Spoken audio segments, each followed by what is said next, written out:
Hello mga lovable people, today is our second day of Taipei tour. Magagas tayo. Napalita doon eh.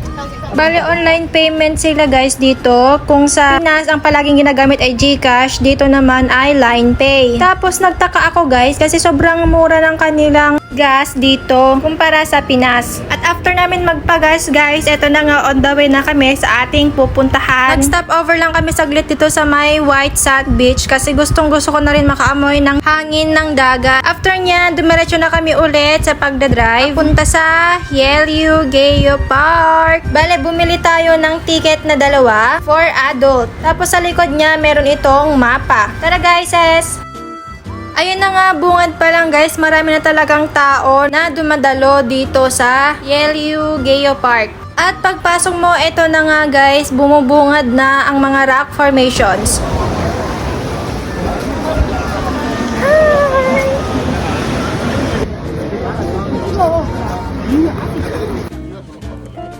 Nasa bungad pa lang tayo ng mga rock formations pero namamangha na talaga ako sa ganda guys. Kaya puntahan muna natin doon sa medyo tuktok niya. Quick warning lang guys kasi bawal apak-apakan ang mga rock formations or yung part na may mga shape pa talaga. Guys, alam nyo ba yung amoy dito? Yung amoy ng dagat parang gusto kong umuwi ulit. Parang gusto ko na umuwi. Kasi nga naman ilang buwan na akong hindi nakakauwi ng Cagayan Valley guys. Kaya talagang mamimiss ko na ang tubig dagat. Yung sariwang hangin na halos maglalagkit na yung balat mo sa sobrang amoy ng tubig dagat talaga. Akyatin lang natin saglit dun sa taas kung ano makikita natin. Kabilang na dun yung Queen's Head na sinasabi nila. At ayun na nga, nakarating na nga tayo doon sa Queen's Head na sinasabi nila guys. Pero tignan nyo naman, pinipilahan talaga siya guys.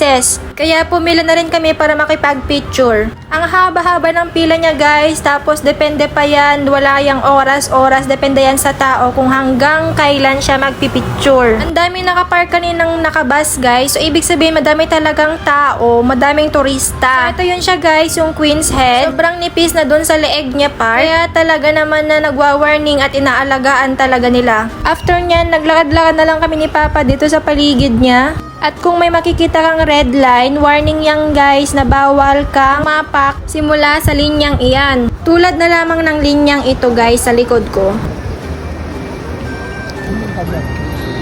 Habang nga kami nagmumuni-muni at naglalakad-lakad, tignan nyo naman guys itong nakita namin. Lahat pala ng sulok guys may ganyang mga basag-basag o kaya buo na talagang pre-reserve kasi galing pa yan sa mga ninuno guys. Parang mga gamit-gamit na natabunan na lang ng rock formations na mga to. Meron din nito guys na parang basag na siya na part ng isang bagay o kagamitan noong unang panahon. After nyan guys, bumaba na kami para maglakad-lakad naman dito sa market ng Yelyu. At dito nga mas mura nga naman talaga mga keychains nila dito guys, mga pasalubong kumpara sa Ximending.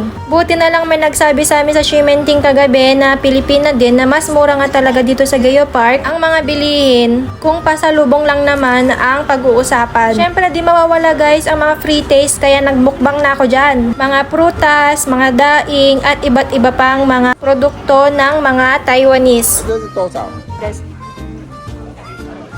Ayun guys, nagkurimanente human drone ko. Maala na mo, best. Kahit wala nang briefing, kuhang-kuha talaga.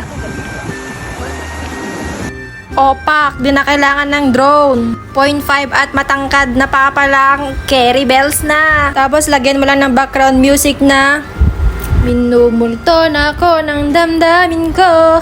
Dito na nga rin pala kami nagmerienda guys. Noodles at yung mga soup nila na may gaw-gaw. Pati rin tong omelette na oyster. May gaw-gaw din yan guys. After naman ng Yelyu Geo Park guys, nagtungo na kami sa isa pang tourist spot. Ito ay ang Golden Falls. Dati daw kasi itong pinagmiminahan ng mga gold guys, ng mga balitok. Kaya ganyan ang kulay ng mga bato at ng lupa niya. Parang nagkakalawang. Lang guys, picture lang. Tapos, tara na, hanap ulit ng ibang spot. Pupuntahan naman natin ngayon yung magsisindi ng hot air balloon sa may Riles. Alam nyo na yon. Bye!